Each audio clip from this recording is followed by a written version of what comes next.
The Citizens Relief Fire Company was Ashland's first fire department, organized in 1882.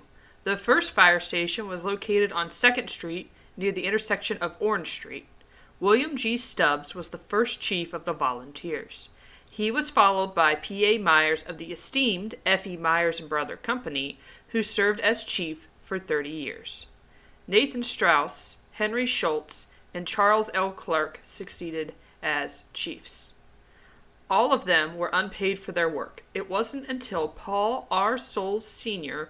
was promoted to chief in 1940 that the city's fire chief began receiving payment. The fire company initially relied on bucket brigades and hand pumpers.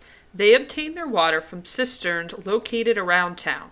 According to Henry Schultz, there were 10 cisterns in town at the turn of the 20th century.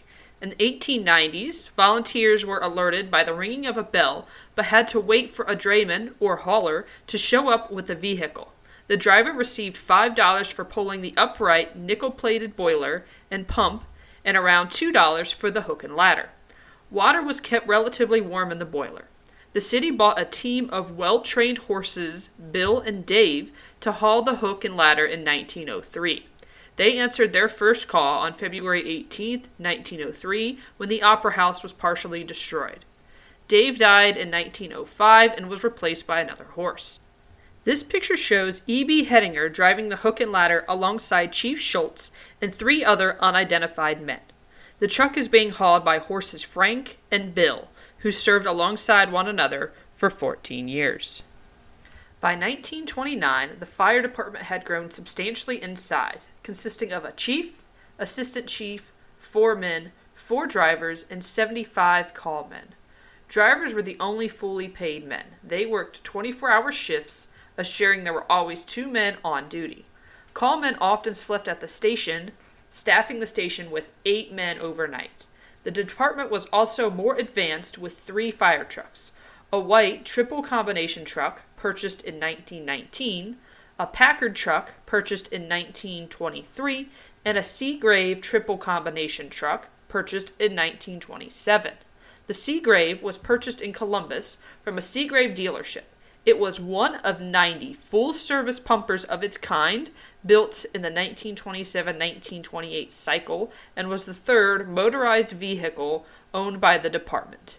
This state-of-the-art vehicle could produce 500 gallons of water per minute. In 1952, the Ashland County Volunteer Firemen's Association was organized and worked alongside the city's paid firefighters. That same year, Director of Civil Defense Rupert Gordon helped to establish the countywide fire service radio communication system, which cost $40,000. In his memoir, Robert Willis, who was a firefighter in the 1950s and 60s, describes the 2nd Street Fire Station, which shared space with the police department, jail, court, and city officials. He writes, "Our lockers, toilet, and shower were downstairs on the police side, next to the cell block. The toilet was shared by all, even the public. All our gear was on the trucks or hanging on the wall of the truck bay. We had 2 phones, one up front by the overhead doors and one in the dorm. If any calls came in at night, on the police phone, they would come over and rap on the pole to get us up. The chief had no office, just an old roll-top desk at the rear of the station behind a truck. Our furniture consisted of 1 card table, 4 chairs, and a TV at the back of the station. The chairs came from the reformatory at Mansfield. Our dorm was on the 2nd floor, with the city offices. It had 1 window, a tiny kitchen, phone, and pole. No air conditioning or fans, and very little heat in the winter." On July 4, 1966, Ashland Fire Company lost its first person in the line of duty, John Wetterow.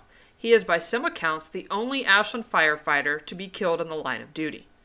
On May 28, 1967, a dedication service was held in Ashland Cemetery for the new monument that was placed honoring all Ashland firefighters who answered their last alarm. The Fire Prevention Bureau was started in 1968. 3 inspectors began fire inspections in the city. On September 11, 1969, bids for a new central fire station began. The new station at 274 Cleveland Avenue was completed on December 23rd of 1970. In the early 70s, emergency medical services, or EMS, began, followed by an increase in the training and staffing of paramedics. In 1979, the department purchased 32 acres of woods, which they later built a cabin. The Ashland Fire Company Nature Center served as a retreat for firefighters for a number of years. In 2005, the volunteer fire department disbanded and the retreat was donated to the Ashland County Parks District. The Nature Center opened to the public on June 15th of 2013. In 2021, a second fire station was opened at U.S. Route 42 and Mifflin Avenue, which added 4 new firefighters and a new fire truck. The facility also houses 1 utility vehicle and an emergency medical vehicle. The Ashland Fire Division is currently led by Fire Chief Rick Anderson. The division provides emergency fire, medical, and rescue services to the city of Ashland and 2 contractual townships, Milton and Montgomery, both located in Ashland County, covering approximately 62 square miles. Thank you for listening.